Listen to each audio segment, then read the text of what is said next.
बिहार किनके हाथ में चला गया? खुलेआम कहा जा रहा है कि पुलिस वालों से मैं कहूंगा कि जाति पूछो, गोली मार दो। ये बिहार यहाँ पहुंचना था। कहा जा रहा है कि जंगल राज होता है। मुख्यमंत्री के आवास के 4 किलोमीटर के बगल में हत्या हो रही है। बिहार में बलात्कार के मामले बढ़ गए, अपहरण हो रहे हैं, पुलिस पर हमला हो रहा है। इसका मतलब ये कि चुनाव के समय झूठ बोला जाता है, फूट डाला जाता है कि इन कमेरा लोगों को आपस में लड़ा दो, चुनाव के समय सब बढ़ जाएंगे, सब बिक जाएंगे। 10,000 रुपया यही दिया गया। अब तो बिहार के लोग पूछ रहे हैं कि कहां है अगली किस्त। हाँ, हम जानते हैं कि लड़ने वालों पर इतने जुल्म हैं, उन्हें आर्थिक रूप से कमजोर किया जा रहा है, उन्हें सांस्कृतिक और वैचारिक रूप से कमजोर किया जा रहा है और आपस में लड़ाया जा रहा है। लेकिन आइए बिहार के लोगों एक संकल्प लेते हैं कि हम जाति की बात नहीं, जमात की बात करेंगे और कमेरा लोगों को एकजुट करके अब हम 90% का एक होकर के क्रांति के लिए आगाज करने का काम कि इस वक्त देश में जो हुकूमत है वो जालिम तानाशाह हुकूमत बन चुकी है। उसको विचारधारा से, आपकी विचार से कोई मतलब नहीं। बिहार में उसको आपकी जरूरत थी तो चुनाव लड़ा नीतीश कुमार के नाम पर और फिर बीजेपी के नेता को बिठा दिया। परिवारवाद का आरोप लगाते थे, जिसके माँ और पिता दोनों राजनीति में थे, बेटे को राजनीति में ले आए। इसका मतलब झूठ था। इसलिए विचारधारा की लड़ाई के लिए भीड़ की जरूरत नहीं होती। बेखौफ, निडर और विचारधारा से प्रतिबद्ध लोगों की जरूरत होती है, वो अकेला भी काफी है। इस वक्त गांव-गांव चलने की जरूरत है, तो विचारधारा के साथ ये भाजपा आरएसएस के कारनामे गांव-गांव पहुंचाने की जरूरत। इसलिए अब गुस्सा नहीं आएगा तो कब आएगा कि चीफ जस्टिस ऑफ इंडिया कहता है कि बेरोजगार दिलचट्टे हैं।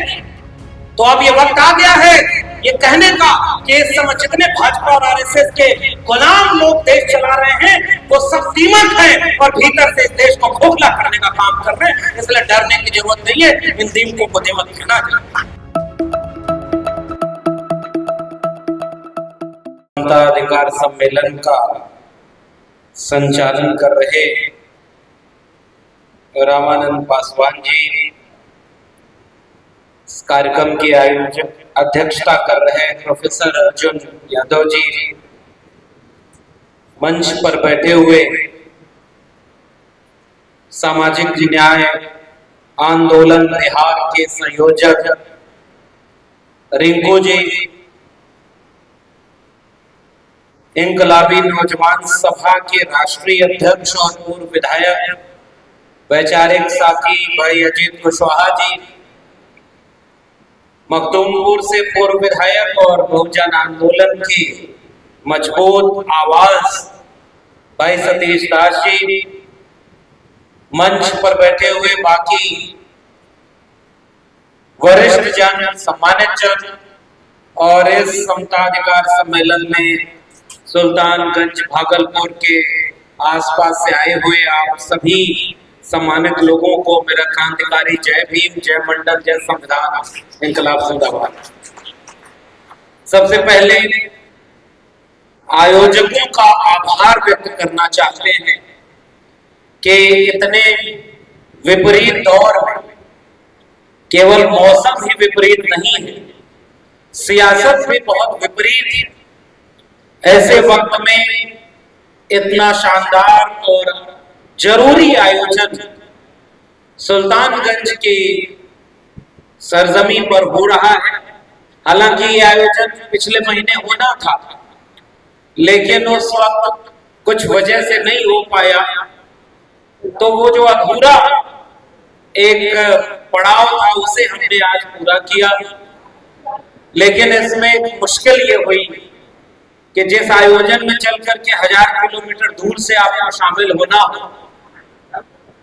और हमने चुना नजदीक का देवघर, वहां भी 1.5 घंटे देर से फ्लाइट ही पहुंची और उसके बाद रास्ते में ट्रैफिक। अच्छा होता कि जब ये आयोजन शुरू हो, सम्मानित वक्ता बोल रहे हो, उन सब की बात सुनी जाए और विधिवत एक आयोजन के शक्ल में इसे मुकाम तक पहुंचाया जाए। उसमें मैं शामिल नहीं हो सका, इसका मुझे खेद है और देर से पहुंच पाए। लेकिन हमें उम्मीद है कि जिन मुद्दों को इस समता अधिकार सम्मेलन के इस छोटे से पैम्फलेट पर लिख करके आसपास के इलाके में कई दिन से पहुंचाया गया, चाहे वो यूजीसी समता रेगुलेशन हो, चाहे नई शिक्षा नीति हो, बिहार में 65% आरक्षण का सवाल हो या निजीकरण का सवाल हो, ईडब्ल्यूएस आरक्षण से लेकर के महिला आरक्षण में कोटा विरुद्ध कोटा का बात हो, या सामाजिक न्याय के जितने भी मुद्दे हो सकते हैं, उन सारे मुद्दों को एक साथ समेट कर एक कोशिश की गई है कि जिस वक्त बिहार ही नहीं पूरे देश में यह माहौल बनाया जा रहा है कि अब तो सारी लड़ाई हार चुके हैं, अब तो कोई लड़ने का कोई न जगह बची है न किसी में हिम्मत बची है, अब सब लोग हार मानकर घर बैठ जाएं या डर जाएं, क्योंकि कुछ दिन पहले तक जिनकी सरकारें 18 राज्य 19 राज्य में थी, अब वो 20 21 22 राज्य में हो गई है।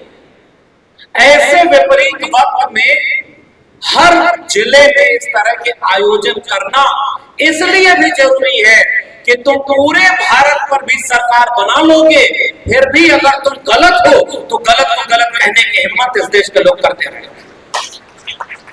ये जो सरकारें जिस तरह से बन रही हैं, ये हम और आप सब बेहतर जानते हैं, और बिहार के लोग तो और बेहतर जानते हैं कि ये सरकारें बन नहीं रही, बनाई जा रही है। ये चुनाव जीते नहीं जा रहे, जितवाए जा रहे हैं, लोकतंत्र की धज्जियां उड़ाकर और संविधान को भीतर से खोखला करके। तो क्या इनकी सरकारों में आ जाने से क्या लोग अपनी उस बुनियादी लड़ाई को छोड़ देंगे जो हर दौर में विपरीत रही है? हमने जन महापुरुषों का 6 लोगों की यहां तस्वीर लगाई है, चाहे वो महात्मा ज्योतिबा फुले, सावित्रीबाई फुले हो। क्या उनके दौर में वो लड़ाई आसान थी? जब वो स्कूल खोलने गए तो घर से निकाल दिया, पढ़ाने गए तो पत्थर मारा, कचरा फेंका, कूड़े भेड़े वाला के इलाके में पोस्टर चिपका दिया कि ये पापी है, ये धर्म के विरोध में काम कर रहा है, इसको देश निकाला दे दो, इसका विरोध करो। उनके घर में हमला करने के लिए हमलावर भेजे गए कि इनको जान से खत्म कर दो। अगर आपने न पढ़ा हो तो किताब से खरीद कर इतिहास पढ़िए। लगभग 150 साल होने वाले हैं, 250 साल होने वाले। अब क्या ज्योतिबा फुले की लड़ाई आसान थी? इतनी विपरीत लड़ाई को भी लड़ करके उन्होंने रास्ता बनाया। दूसरा सवाल, जब ज्योतिबा फुले लड़ रहे थे तो क्या उस समय के सारे बहुजन उनके पीछे खड़े हो गए थे? क्या वो सब उनका साथ दे रहे थे? नहीं, वो अकेले थे। थोड़े से लोग जो जागरूक थे, समझदार थे, वो उनके साथ खड़े थे। यानी वो लड़ाई भी उस वक्त आसान नहीं थी, लेकिन उस वक्त भी मुश्किल लड़ाई लड़ी गई। तो हमारे पुरखे आज भी हमें हिम्मत देने के लिए हमारे पोस्टर में, हमारे बैनर में, हमारे किताबों और विचारों में चल रहा है। इसलिए हम उन विपरीत करों के लिए लड़ाई को लड़ने के आगे बढ़ाने का काम करेंगे। अगली तस्वीर बाबा साहब डॉक्टर अंबेडकर की और बिहार के बौद्धिक लोगों, आप सब योद्धा लोग हैं, हम जानते हैं बिहार सामाजिक न्याय की, समाजवाद की, कम्युनिस्ट आंदोलन की एक बड़ी उर्वर जमीन रही है जो हर विपरीत दौर में लड़ाई लड़ने का काम की।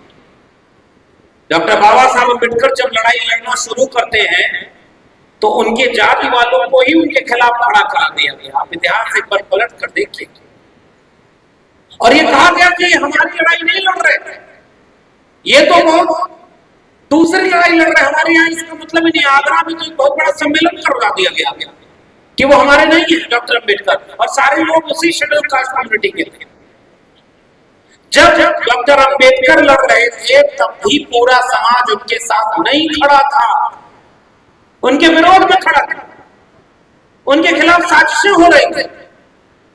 और जब जब डॉक्टर अंबेडकर अकेले पढ़ते थे, कलम और किताब लेकर के विचार लिखते थे, उनके दौर में भी लड़ाई आसान नहीं थी।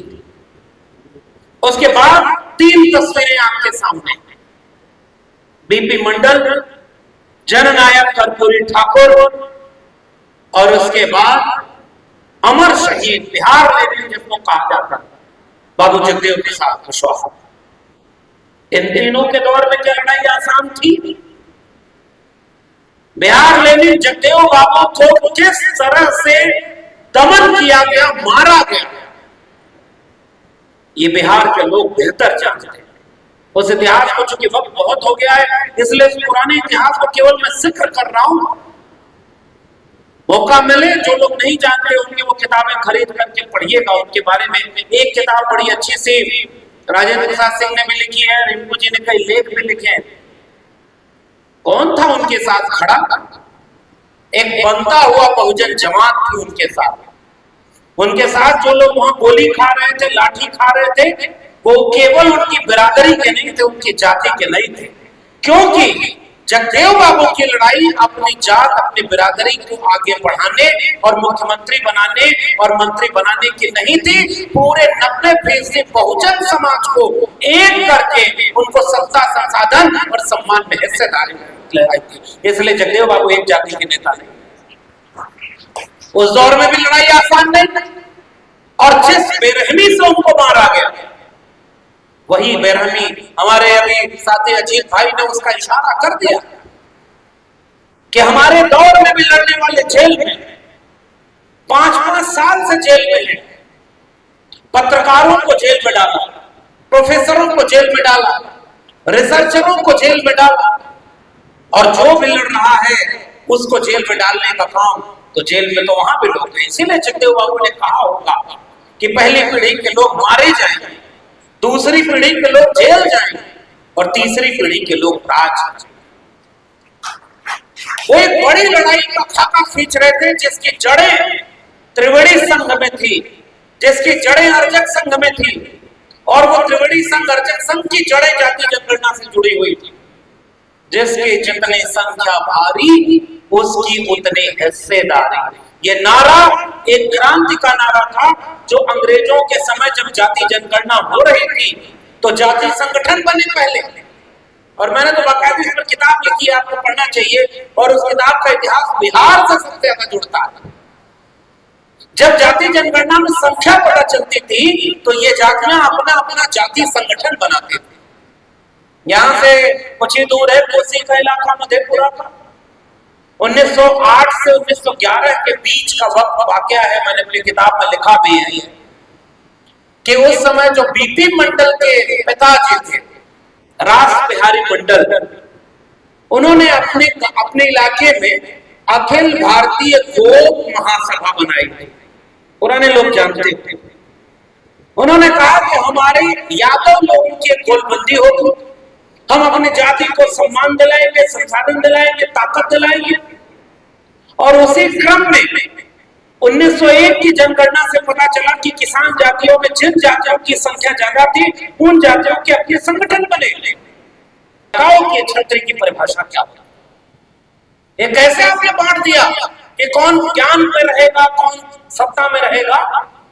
और इसीलिए महात्मा ज्योतिबा फुले ने किताब लिखी है गुलामगिरी, मौका मिला तो उसको पढ़िएगा। उन्होंने कहा कि ये धोखा है, क्षत्रिय शब्द खत्री से बना है जो राजा था, और ये तो अंगवश क्षेत्र है। 16 महाजनपदों में से सबसे ताकतवर और सबसे महत्वपूर्ण महाजनपद जो थे वो तो बिहार में ही थे। और उन महाजनपदों में किसका शासन था? और अगर वो शूद्र थे तो राजा कैसे थे, और राजा थे तो शूद्र कैसे हो गए? इसका मतलब ये कि जानबूझकर वर्ण व्यवस्था को आरोपित किया गया, कमेरा लोगों को नीचा दिखाने के लिए, गुलाम बनाए रखने के लिए उनके इतिहास को ही विरूपित किया गया, बदला गया। इसलिए इतिहास को पढ़ना इसलिए जरूरी होता है कि वर्तमान को समझा जाए और भविष्य के लिए एक बेहतर रणनीति बनाई जाए। तब इन लोगों ने छत्री छत्री जोड़ा। बाद में सबको समझ में आया कि नाम में छत्री जोड़ लेने से भी कुछ लोग आपको छत्री नहीं मानते। और मैं तो यूपी से आता हूँ, कुछ यादव लोग कथा कह रहे थे और तब भी चोटी कटवा ली। कहा तुम यादव हो के कथा कैसे कह सकते हो? इसका मतलब वो नहीं मानेंगे, आप भले कहते रहो। इसका मतलब ये कि जाति, और इसी मैंने अपने किताब में विस्तार में लिखा है, बिहार में भी सरनेम हटाने का आंदोलन चला था। पुराने लोग जो वरिष्ठ हैं जानते हैं, त्रिवेणी संघ के समय शुरुआत हुई, उसके बाद फिर अर्जक संघ ने भी कोशिश की, वो जय अर्जक बोलते थे। जगदेव बाबू ने शब्द दिया शोषित, कि 90% शोषित है, 90 भाग हमारा। तो शोषित का मतलब जाति की बाधा को तोड़ना और जमात बनाना। कामयाबी मिली नहीं मिली, त्रिवेणी संघ 90% की बात करता था। ये रिंकू जी कोशिश कर रहे हैं, इनका पूरा संगठन, कि त्रिवेणी संघ की विरासत को फिर से खड़ा किया जाए, ताकि आज ये भाजपा और आरएसएस वाले जिन राज्यों में सामाजिक न्याय आंदोलन मजबूत है, उन राज्यों में मुख्यमंत्री, मंत्री, विधायक, सांसद हर जाति का बना करके कुल्हाड़ी में लकड़ी की तरह लगाकर कुल्हाड़ी को वोट दिलवा देते हैं। गलत तो नहीं कह रहा? 25 से 30, फिर से 29, और हुआ क्या? अचानक से सब इतना बड़ा चुनाव और लोकतंत्र की लूट तो भारत में देखे नहीं होती। इस भारत में पहले भी चुनी गई सरकारें गिरवाई गई, विधायक सांसद खरीदे गए, पार्टियां तोड़ी गई। भाजपा ने शुरू नहीं किया, भाजपा के पहले भी होता रहा, लेकिन पिछले 60 साल में जो हुआ उन्होंने 60 महीने में कर दिया। और पहले पूरा काम नजर छिपा के होता था।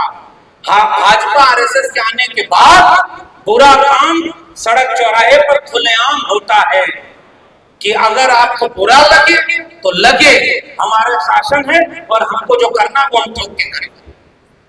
क्या पहले वोट का कहते हैं सब कि बिहार में जंगल राज था, वोट लूटा जाता था, और ये बंगाल में क्या हुआ? आपको यकीन होगा, सब लोग जानते होंगे, 27 लाख ऐसे लोग थे जो वोटर हैं, लेकिन सस्पेक्टेड बना दिए गए, इसलिए वोट नहीं डाल पाए। 5 लाख ऐसे लोग हैं जो कहां से आए पता ही नहीं चला। 32 लाख वोटर प्रभावित हो गए, और भाजपा और वहां के सत्तारूढ़ पार्टी जो विपक्ष में चली गई, दोनों में जीत हार का अंतर 30 लाख। क्या आप भी समझ में नहीं आ रहा कि एक चुनाव हुआ है? तो जो धोखा बिहार को मिला वो बंगाल को भी मिला। तो क्या अब लोकतंत्र कहीं से बचा है, कहीं से सुरक्षित है? इस मुगालते में हमें नहीं रहना चाहिए। हम अतीत की ओर इसलिए लौटते हैं, हम इन पुरखों की बात इसलिए करते हैं क्योंकि अतीत से हमें 2 चीजें मिल सकती हैं। एक कि लाख विपरीत परिस्थिति में जब हमारे पूर्वज लड़े, तो हम भी विपरीत परिस्थिति में भी मुट्ठी बांधेंगे और कहेंगे कि जालिम तानाशाहों के खिलाफ हम भी लड़ेंगे, ताकि आने वाली पीढ़ियों की नजर में गद्दार। इसलिए भी हमें अतीत में लौटना पड़ता है। अतीत में लौटना पड़ता है ये देखने के लिए कि जननायक कर्पूरी ठाकुर की लड़ाई अपनी जाति को सत्ता दिलाने की लड़ाई नहीं।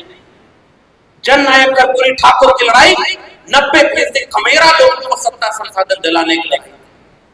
इसलिए वो आपके पोस्टर बैनर में और बीपी मंडल ने मंडल कमीशन में बना करके केवल यादवों को हक अधिकार नहीं दिया, उन्होंने ओबीसी की 37 जातियों को जमात में तब्दील किया कि अगर एक रहेंगे तभी आगे बढ़कर के सत्ता संसाधन हासिल करेंगे। इसलिए इन 6 महापुरुषों से मैं एक बात जो आपके बीच में रखना चाहता हूं, बिहार को हालांकि अभी अभी चुनाव बीता है, हम लोग उत्तर प्रदेश में थे, हम लोग अपने दोनों साथियों से मिले नहीं थे उस तरह, लेकिन सोशल मीडिया का दौर था।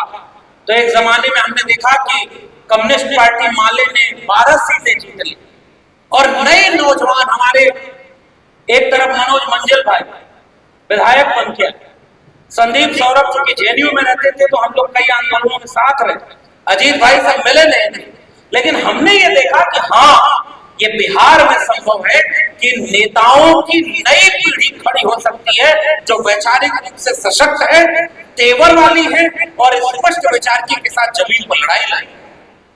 हमने अपने भाई सतीश दास को देखा, तो सदन से लेकर सड़क तक उन्होंने जो लड़ाई लड़ी, क्या हुआ ऐसा कि आज ये लोग नहीं जीत पाए? क्योंकि बेईमानी हुई, धोखा हुआ। ये हार मान के बैठे नहीं। मैं इसलिए भी इन दोनों भाइयों का बहुत हिम्मत बढ़ाने का काम करता हूं कि आपसे हमें हिम्मत मिलती है कि ये लड़ाई चुनाव में जीत हार की लड़ाई नहीं है। बिहार के लोगों, ये लड़ाई उस विरासत को बचाने की है जो फूले अम्बेडकर पेरियार ने दिया, जो कर्पूरी मंडल जगदेव ने दिया। उस विरासत को हमें बचाना है और आने वाली पीढ़ी को सौंप कर जाना है, वरना पीढ़ियों की नजर में हम गद्दार। इसलिए हमें बड़ी लड़ाई के लिए चुनाव बीते न बीते हम सामाजिक रूप से काम करते चलेंगे। और इसीलिए यह आयोजन भी किया जा रहा है। यह आयोजन इसलिए किया जा रहा है कि हम एक दूसरे को हिम्मत दें। यह आयोजन इसलिए किया जा रहा है कि हम एक दूसरे को विचारधारा के नाम पर एकजुट करें।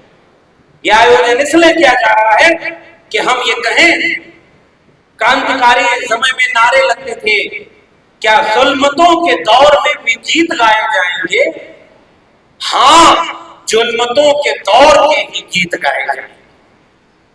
कम्युनिस्ट आंदोलन की लड़ाई, अभी हमारे प्रोफेसर साहब मिले और उन्होंने बताया कि इस कॉलेज की बुनियाद में भी एक किस तरह से समानता की लड़ाई का एक अतीत जुड़ा हुआ है। और उस अतीत को आज ये जगह मिली इसी वजह से कि वैचारिक रूप से आपको भी लगा होगा कि आज सामाजिक न्याय की लड़ाई को मजबूत करने के लिए हुकूमत आपको मौका नहीं दे। हुकूमत तो आपको जाति देख करके गोली मारने के बाद खुलेआम मंच से मुख्यमंत्री बोल रहा है। बिहार के लोगों, आप सोचो, ये दिन देखना पड़ा। कई बार हम नीतीश कुमार जी से असहमत होते थे, हमेशा ही उनसे शिकायत हमारी रहती थी कि आपने उस दौर में बिहार को संघ और भाजपा के हाथों में रास्ता गलियारा बना दिया, जिस समय उनका गलियारा यहां बंद था। बिहार में सांप्रदायिकता से समझौता नहीं किया गया। बिहार एक तरफ कॉमरेड रामेश्वर रहीम, कॉमरेड जगदीश महतो और कॉमरेड राम नरेश राम की लड़ाई थी, तो एक तरफ कर्पूरी जगदेव मंडल की लड़ाई थी। तो समाजवादियों ने उस लड़ाई को बचाया। आज बिहार किनके हाथ में चला गया? खुलेआम कहा जा रहा है कि पुलिस वालों से मैं कहूंगा कि जाति पूछो, गोली मार दो। ये बिहार यहां पहुंचना था। कहा जा रहा है कि जंगल राज होता है। मुख्यमंत्री के आवास के 4 किलोमीटर के बगल में हत्या हो रही है। बिहार में बलात्कार के मामले बढ़ गए, अपहरण हो रहे हैं, पुलिस पर हमला हो रहा है। इसका मतलब यह कि चुनाव के समय झूठ बोला जाता था, फूट डाला जाता था कि इन कमेरा लोगों को आपस में लड़ा दो, चुनाव के समय सब बढ़ जाएंगे, सब बिक जाएंगे। 10,000 रुपया यही दिया गया। अब तो बिहार के लोग पूछ रहे हैं कि कहां है अगली किस्त, मिला क्या? जरा आप लोग बताइए, दोबारा मिल रहा है 10,000? 2 लाख रुपया हर जगह देना था महिलाओं को, दिया क्या? इसका मतलब क्या इस देश में झूठ बोल करके खुलेआम तमाशा बनाया जाएगा? अब आखिर में मैं कह रहा हूं कि आप लोग बहुत वक्त से आ गए होंगे, लंबी तकरीर करने का कोई मतलब नहीं है, और हमारे पूर्व के वक्ताओं ने बहुत सारी बातें कह दी होंगी, उसको दोहराने का मतलब नहीं है। हम गुजारिश करने आए हैं कि इस वक्त देश में जो हुकूमत है वो जालिम तानाशाह हुकूमत बन चुकी है। उसको विचारधारा से, आपकी विचार से कोई मतलब नहीं। बिहार में उसको आपकी जरूरत थी तो चुनाव लड़ा नीतीश कुमार के नाम पर, और फिर बीजेपी के नेता को बिठा दिया। परिवारवाद का आरोप लगाते थे, जिसके माँ और पिता दोनों राजनीति में थे, बेटे को राजनीति में ले आए। इसका मतलब झूठ था। सारे झूठ अपने आप में जवाब में मिल रहे हैं। तीसरी बात, वो कहते थे कि बिहार में जंगल राज था, आज कौन सा मुंगल राज है ये आप भी जानते। बिहार में गांजा से लेकर के तमाम नशीले पदार्थ, चूहे कुछ दिन पहले भोजन गए थे, खा गए थे, बिहार में ही हुआ था। और अब पुल टूट गया है, सुन रहे हैं कि भागलपुर कल हम लोग को खगड़िया जाना है तो इधर से नहीं जा सकते, क्योंकि आपने लूटने का काम किया है, जनता के लिए काम नहीं किया। इसी इलाके में अडानी को 1 रुपए में जमीन मिली है, बताइए मिली है कि नहीं मिली? तो जिसकी सरकार है उसके लिए काम कर रही। 2 लोगों की सरकार है, पूंजीपतियों की और आरएसएस की। इन्हीं दोनों के लिए वो काम कर रहे हैं। हमारी लड़ाई क्या है? आरएसएस के गोडसे, गोलवलकर, हेडगेवार, सावरकर के विचार के सामने फूले, अंबेडकर, लोहिया, जेपी, कर्पूरी ठाकुर, जगदेव बाबू और बीपी मंडल के विरासत को बचाना और अगली पीढ़ी तक उस लड़ाई को लड़ना। इसलिए हम विचारधारा की लड़ाई में आपसे अपील करने आए हैं। और विचारधारा की लड़ाई के लिए कभी कोई अनुकूल समय नहीं होता। और कभी कोई विपरीत समय नहीं होता इतना विपरीत कि उसके खिलाफ लड़ा ना जा सके। हम फिर से एकजुट होंगे, हम फिर से सड़कों पर आएंगे, लेकिन हाँ दमन ज्यादा हो गया है, झूठे मुकदमे बढ़ गए। उन झूठे मुकदमों से तादाद लड़ने वालों की कम होगी तो उनका दमन तेज होगा। आप सहमत होंगे इस बात से? और अगर लड़ने वालों की तादाद ज्यादा होगी तो दमन करना आसान नहीं है। इसलिए हमें अपने लोगों की तादाद बढ़ानी होगी, और जिसके लिए मैं गुजारिश केवल करके जा रहा हूं, अब वक्त ऐसा है कि विचारधारा को गांव गांव ले चलने की जरूरत है। छोटे छोटे कार्यक्रम करते हैं, छोटे छोटे गांव में गोष्ठी करते हैं, और 10 लोग 20 लोग मिलते हैं और चलिए पतली पतली किताबें ले चलते हैं गांव में, बताते हैं कि जगदेव बाबू की लड़ाई क्या थी, कर्पूरी ठाकुर की लड़ाई क्या थी, संविधान का मतलब क्या है, समाजवाद का मतलब क्या है, जल जंगल जमीन की लड़ाई क्या है, और गांव में लोगों को एकजुट करते हैं। तब जाकर के धीरे धीरे बड़े आंदोलन की तरफ बढ़ेंगे। बताइए आप सहमत हैं? क्या गांव गांव चलने का वक्त नहीं है? और अगर गांव गांव नहीं चलेंगे तो क्या हम अपने लोगों को वहां से निकाल पाएंगे? इसलिए इस आयोजन से एक संकल्प लेकर चले। यहां तादाद कम नहीं है। कोई पूछे कि ये भीड़ काफी नहीं तो कहिएगा इंकलाब के लिए एक शख्स भी काफी होता है। इसलिए विचारधारा की लड़ाई के लिए भीड़ की जरूरत नहीं होती। बेखौफ, निडर और विचारधारा से प्रतिबद्ध लोगों की जरूरत होती है, वो अकेला भी काफी होता है। और दूसरी आखिरी बात जो कहकर के मैं अपनी बात खत्म कर रहा हूं, इस वक्त गांव गांव चलने की जरूरत है, तो विचारधारा के साथ ये भाजपा आरएसएस के कारनामे गांव गांव पहुंचाने की जरूरत। 5 राज्यों में चुनाव था, तुम तमाशा कर रहे थे, हजारों करोड़ की रैली कर रहे थे, 9,000 रुपया हर अकाउंट में असम में भेजा। तब आर्थिक मंदी नहीं थी। हवाई जहाज 8,000 करोड़ का, हजारों करोड़ रुपए हेलीकॉप्टर पर फूका, रैली पर फूका, चुनाव था, तब आर्थिक मंदी नहीं थी। और जैसे ही चुनाव जीत गया, प्रधानमंत्री देश को संबोधित करते हुए कह रहा है कि सोना मत खरीदो, घर से बाहर मत निकलो, शादी ब्याह हो रहा है तो वहां पर कोई खर्चा मत करो। 2 महीने चुनाव था, पानी की तरफ पैसा बहाया। उसको नहीं पता था कि आर्थिक मंदी आने वाली, उसको नहीं पता था। 2024 का चुनाव लड़ रहे थे तो कह रहे थे कि ये विपक्ष वाले, इंडिया गठबंधन वाले आएंगे तो आपका मंगलसूत्र छीन ले जाएंगे। सरकार बना लिया तो कह रहा है सोना मत खरीदो, गरीबों का मंगलसूत्र छीनने का काम किसी ने किया है तो भाजपा और आरएसएस वालों ने किया है। यह बात अब आपके सामने लोगों के आगे। और देश में देखिए नमूना इतना बड़ा प्रधानमंत्री आपने बनाया है। भारत में कह रहा है विदेश मत जाओ, और भाषण देने के बाद 5 दिन की यात्रा पर खुद विदेश चला गया। ये कौन सा देश तुम चला रहे? हम लोग कहानी में सुनते थे कभी, गांधी के पास एक महिला कही कि हमारा बेटा गुड़ बहुत खाता है। ये कहावतों के रूप में चलता था। वो कहे कल आना, फिर कहे कल आना, फिर कहे कल आना, 5वें दिन कहे कि बच्चे गुड़ मत ज्यादा खाया करो, नुकसान करता है। माँ बोली इतनी सी बात पहले दिन बोल देते, यही बोलने के लिए 5 दिन क्यों बुलाया? तो उन्होंने कहा कि इसलिए कि उसके पहले मैं भी खाता था, पहले मैंने छोड़ा, तब जाकर के इसको कहा, तब मेरी बात को वचन देना। और तुम पूरे देश को मूर्ख बना रहे हो। खुद कह रहा है विदेश मत जाओ, अपने विदेश चले गए। जब लाल बहादुर शास्त्री प्रधानमंत्री थे और देश में जरूरत पड़ी, और वहां से लेकर चौधरी चरण सिंह तक अपने प्रधानमंत्री आवास में हल चला करके फसल बोया था, तब जाकर के लोगों से कहा था कि खेती का संकट है, फसल बचाना। तब लोगों को लगा कि सच्चा आदमी ये सही बोल रहा हूं, और ये झूठा आदमी आपकी जनता की भावनाओं का मजाक उड़ाने वाला। हमारे नौजवान जानते होंगे, सोशल मीडिया पर चलता है कि अपनी पत्नी को तो छोड़ दिया। इटली के प्रधानमंत्री को इनके साथ जोड़ी बनाकर सब प्रचार करता था कि लोगों की केमिस्ट्री अच्छी थी। और इस बार आपका प्रधानमंत्री वहां जा करके कहता है मेलोनी के लिए हम मेलोडी लेकर के आए। देखा आपने, टॉफी गिफ्ट कर रहा। हमारे यहाँ हाई स्कूल इंटर वाले जो बच्चे होते हैं, टीनेजर, वो भी इस तरह की हरकत नहीं करते जिस तरह की हरकत दुनिया के सबसे बड़े और सबसे पुराने लोकतंत्र का प्रधानमंत्री विदेश में जाकर कर रहा है। इसलिए अब गुस्सा नहीं आएगा तो कब आएगा? और आखिरी बात जहां अजीत भाई ने कहा, मैं उसी को दोहरा कर जा रहा हूं कि चीफ जस्टिस ऑफ इंडिया कहता है कि बेरोजगार दिलचट्टे हैं। तो अब ये वक्त आ गया है ये कहने का कि इस समय जितने भाजपा और आरएसएस के गुलाम लोग देश चला रहे हैं वो सब दीमक हैं और भीतर से इस देश को खोखला करने का काम कर रहे हैं। इसलिए डरने की जरूरत नहीं है, इन दीमकों को दीमक कहना चाहिए। चुनाव आयोग को लूट लिया तुमने, न्यायपालिका में बैठकर मजाक उड़ा रहे हो तुम, ईडी सीबीआई का दुरुपयोग तुमने किया, पूरे देश को अंबानी अडानी के हाथों बेच रहे हो तुम, शिक्षा को तुमने गुलाम बनाया। प्रोफेसर की डायरी मैंने लिख करके बताया कि आपके बच्चे स्कूल कॉलेज यूनिवर्सिटी नहीं जा पाएंगे, इतनी फीस महंगी हो गई।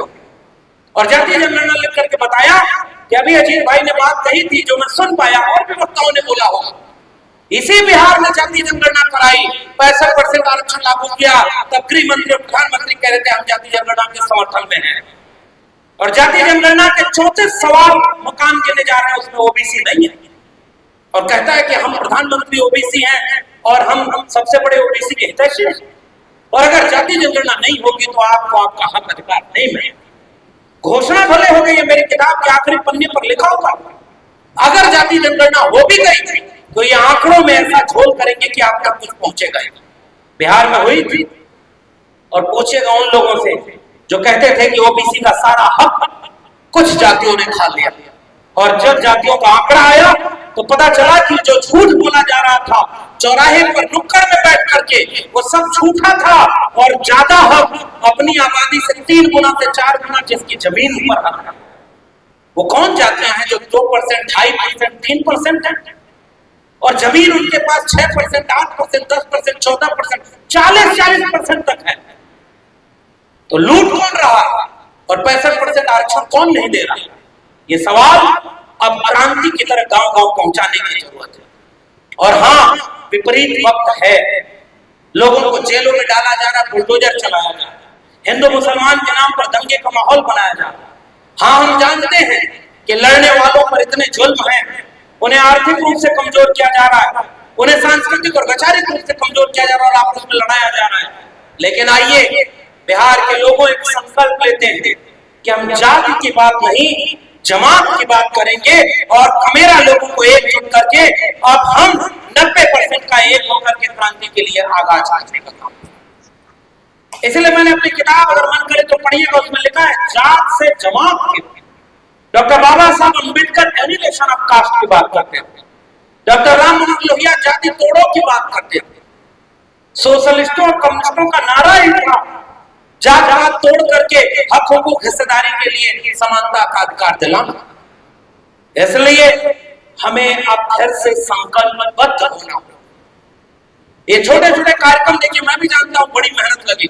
हमारे एक सज्जन ने लिख के दिया कि ये अंग प्रदेश और अंगिका यहाँ की भाषा, इसको उसमें शामिल नहीं किया, भाषा कोड तक नहीं दिया जा रहा। ये तो बहुत छोटी लड़ाई है सर, आपकी पहचान पर ही हमला किया जा रहा है, आपके संसाधनों को लूट लिया गया है, आपके हाथ से शिक्षा छीन ली गई। सब लड़ाई मिल करके एकजुट होंगे तभी लड़ पाएंगे। हम जानते हैं कि एक छोटा सा पर्चा छपवाने में, एक कार्यक्रम करने में कितनी मेहनत लगती है। आज की तारीख में ये तो प्रोफेसर साहब को हम धन्यवाद देते हैं कि आपने ये विद्यालय का प्रांगण दिया, वरना आज के समय में इस तरह के आयोजन करने के लिए न तो कोई हिम्मत जुटा पा रहा है, न कोई जगह दे रहा है, न कोई समर्थन दे रहा है। लेकिन इतने लोगों को देख करके मैं हौसला बुलंद होकर जा रहा हूं कि इतने लोग अगर हैं तो विपरीत दौर में भी क्रांति की लौ बुझेगी नहीं। हम इस इंकलाब की लौ को लेकर के लड़ेंगे और इन तानाशाहों को सत्ता से भी बेदखल करेंगे और बाबा साहब के दिए संविधान को बचाएंगे और सामाजिक न्याय के राज की स्थापना करेंगे। इस बात का संकल्प हम आपके बीच से लेकर जाना चाहिए।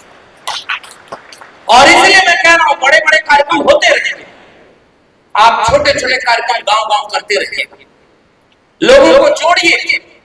जातियों के नाम पर जो बेटे हैं बटे हैं, उन सबको एक करके आप एकजुट होइए। और जिसकी एक नारा मेरी किताब में लिखा है, आप मौका मिले तो पढ़िएगा। सामाजिक न्याय का नारा हुआ करता था, जिसकी जितनी संख्या भारी उसकी उतनी हिस्सेदारी। ये आखिरी पैगाम देकर मैं अपनी बात को खत्म कर रहा हूं। अब लड़ाई जिसकी जितनी संख्या भारी उसकी उतनी हिस्सेदारी के साथ जिसकी जितनी संख्या भारी उसकी उतनी जिम्मेदारी तक पहुंच गया है। हमारी आबादी ज्यादा तो हमारी जिम्मेदारी भी ज्यादा। ओबीसी की वे जातियां जिनकी आबादी ज्यादा है, हमारी जिम्मेदारी भी ज्यादा। कोई अगर हमारी आलोचना करे एससी एसटी ओबीसी का तो दिल बड़ा करके सुन लीजिएगा और कहिए कि ठीक है, दो चार बातें हमारी आपस में मेल नहीं खाती, लेकिन अगर तुम भी सहमत हो कि देश संविधान से चलेगा, हम भी सहमत हैं कि संविधान से चलेगा।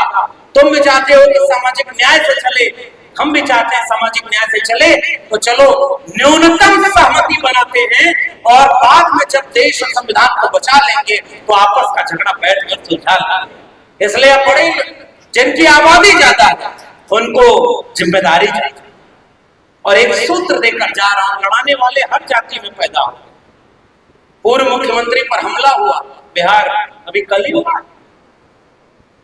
और पूर्व मुख्यमंत्री कह रहे हैं पेपर सारा थोड़ा ही लीक हुआ था, कुछ क्वेश्चन लीक हो गया। बताइए, नौजवानों के हर चीज का मजाक उड़ाया जाए, इसलिए मजाक उड़ रहा है कड़वी बात क्योंकि हम मजाक उड़वा रहे हैं। अनपढ़ देश चला रहा है और झूठ बोल रहा है, यह आश्चर्य नहीं। पढ़े लिखे अनपढ़ के झूठ पर ताली बजा रहे हैं, शर्मनाक तो ये है। इसलिए हमको अपनी जिम्मेदारी निभानी होगी और इसलिए मैं जाके कह रहा हूं, अपने लोगों की दो चार आलोचना सह लीजिएगा। जीतने का ये हुनर भी आजमाना चाहिए, जंग अगर भाई से हो तो हार जाना चाहिए। अगर एससी एसटी ओबीसी में कुछ जातियां जो संख्या में ज्यादा हैं उनकी आलोचना आती पिछड़े समाज का कोई महादलित पिछड़ा टोला कर रहे हो तो उनकी दो चार शिकायतें, दो चार आलोचना सुन लो, बर्दाश्त कर लो और एक निवेदन करो कि चलो फिर भी हम तुमका एक ही दर्द है तो हम दोनों की दवा भी एक ही है। संविधान को हाथ में लेकर हम 90% को एक करेंगे, हम संविधान मानने वालों को एक करेंगे और जालिम तानाशाहों से लड़ेंगे। गलत तो नहीं कह रहा? आखिरी बार बिहार लड़ेगा कि नहीं, ये इम्तिहान बिहार को देना। मैं उत्तर प्रदेश से आया हूं, अगले 4-6 महीने में हमें इम्तिहान देगा।